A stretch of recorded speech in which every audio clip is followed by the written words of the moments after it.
யோபு 2ஆம் அதிகாரம். பின்னொரு நாளிலே தேவபுத்திரர் கர்த்தருடைய சந்நிதியில் வந்து நின்றபோது சாத்தானும் அவர்கள் நடுவிலே கர்த்தருடைய சந்நிதியில் வந்து நின்றான். கர்த்தர் சாத்தானை பார்த்து, நீ எங்கேயிருந்து வருகிறாய் என்றார். சாத்தான் கர்த்தருக்கு பிரதியுத்தரமாக, பூமி எங்கும் உலாவி அதில் சுற்றித் திரிந்து வருகிறேன் என்றான். அப்பொழுது கர்த்தர் சாத்தானை நோக்கி, நீ என் தாசனாகிய யோபின்மேல் கவனம் வைத்தாயோ? உத்தமனும் சன்மார்க்கனும் தேவனுக்குப் பயந்து பொல்லாப்புக்கு விலகுகிறவனுமான மனுஷனாகிய அவனைப்போல பூமியில் ஒருவனுமில்லை. முகாந்தரமில்லாமல் அவனை நிர்மூலமாக்கும்படி நீ என்னை ஏவின போதிலும் அவன் இன்னும் தன் உத்தமத்திலே உறுதியாய் நிற்கிறான் என்றார். சாத்தான் கர்த்தருக்கு பிரதியுத்தரமாக, தோலுக்குப் பதிலாகத் தோலையும் தன் ஜீவனுக்குப் பதிலாகத் தனக்கு உண்டான எல்லாவற்றையும் மனுஷன் கொடுத்து விடுவான்.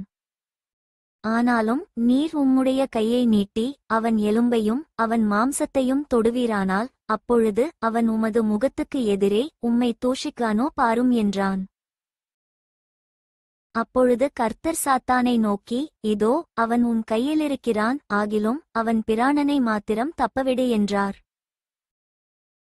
அப்பொழுது சாத்தான் கர்த்தருடைய சந்நிதியை விட்டு புறப்பட்டு யோபின் உள்ளங்கால் தொடங்கி அவன் உச்சந்தலை மட்டும் கொடிய பருக்களால் அவனை வாதித்தான்.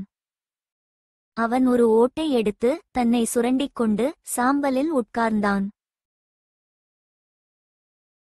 அப்பொழுது அவன் மனைவி அவனை பார்த்து, நீர் இன்னும் உம்முடைய உத்தமத்தில் உறுதியாய் நிற்கிறீரோ? தேவனை தூஷித்து ஜீவனை விடும் என்றாள்.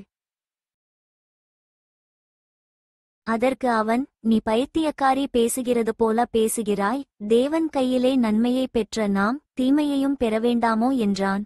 இவைகள் எல்லாவற்றிலும் யோபு தன் உதடுகளினால் பாவஞ்செய்யவில்லை.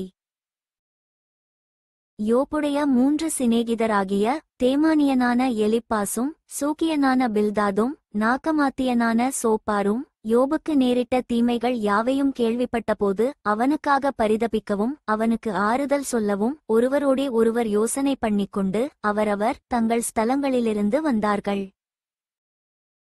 அவர்கள் தூரத்தில் வருகையில் தங்கள் கண்களை ஏறெடுத்து பார்த்தபோது அவனை உருத்தெரியாமல் சத்தமிட்டு அழுது அவரவர் தங்கள் சால்வையை கிழித்து வானத்தை பார்த்து தங்கள் தலைகள் மேல் புழுதியை தூற்றிக்கொண்டு வந்து அவன் துக்கம் மகாகொடிய துக்கம் என்று கண்டு ஒருவரும் அவனோடு ஒரு வார்த்தையையும் பேசாமல் இரவு பகல் 7 நாள் அவனோடு கூட தரையிலே உட்கார்ந்திருந்தார்கள்.